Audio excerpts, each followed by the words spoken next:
Senator si Lapid na si Roy Mabasa, itinakda ang pagdinig sa araw ng Lunes, Marso 18 ng kasalukuyang taon, subalit ito ay pinagpaliban.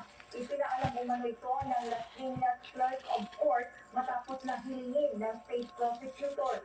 Matatandaan na noong Marso na nakalipas ng taon nang sinatuhan ng prosecutor si Bantan at dating Deputy Security Officer na si Ricardo Zulueta sa dalawang bilang ng kasong murder kaugnay sa pagpatay kay Lapid at umano'y middleman at inmate na si John Villamor. Nakahanap din ng state prosecutors ng